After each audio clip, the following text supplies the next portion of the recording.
710 ESPN Seattle presents Bob and Groz's One More Thing. Powered by the law offices of Heidi Hunt. Which is worse?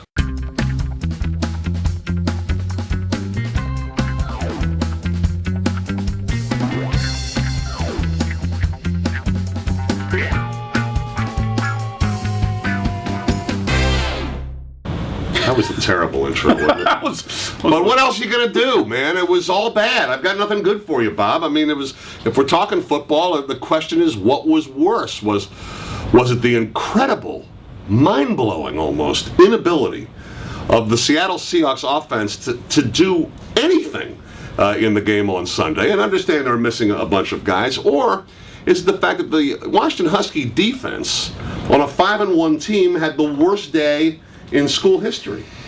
I'm sorry, but I got lured in by both of them, because we got lured in by a defense that had performed better than the Huskies over the past 3 games. Right. We got lured in by the offense of the Seahawks, who performed well against the Giants on the road. Past 2 games also, right. On the road in tough circumstances, we saw Charlie Whitehurst come in and perform well. So we got suckered in to believe, all right, well, maybe this is what we're going to see. And they both came out and fell flat on their face in spectacular fashion. The Seahawks were garbage. That was trash. That was trash. That's the Cleveland Browns. At least the Huskies played a top-notch team that you could talk about as a title contender.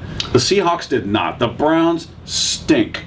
Colt McCoy was not good. No, he wasn't, and I mean, but of course, their defense was great against him. Yeah. I mean, in terms of the Seahawks defense, they were terrific. And you held them to 6 points, and you couldn't muster up. And Cleveland's defense, I'll say this, they're pretty good, but it doesn't matter. I mean, even pretty good, you got to do something.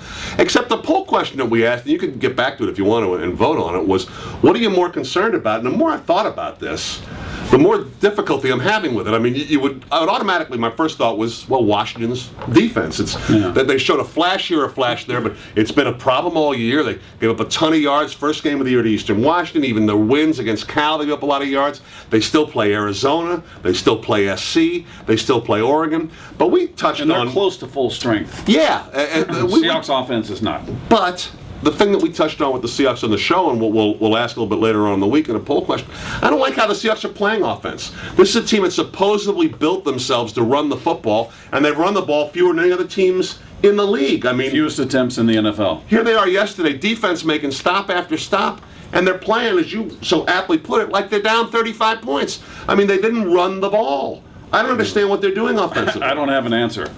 You and I were both in 2 separate places saying the same thing and probably doing the same thing. Yelling at the TV going, what in the hell are you doing? Why would you choose to only run the ball 15 times in total when you got a backup quarterback who was struggling big time? Mm-hmm. So why not take some of the heat off him by handing the ball off to a guy who was averaging 5.6 yards per carry in a brief sample set? He only had 7 carries. That's the problem.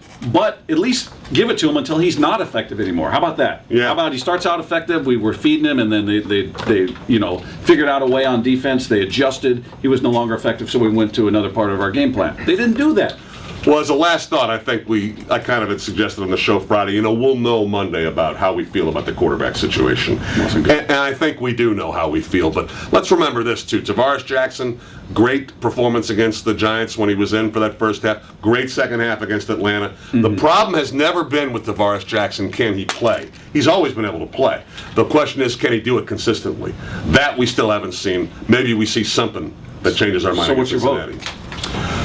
I don't know.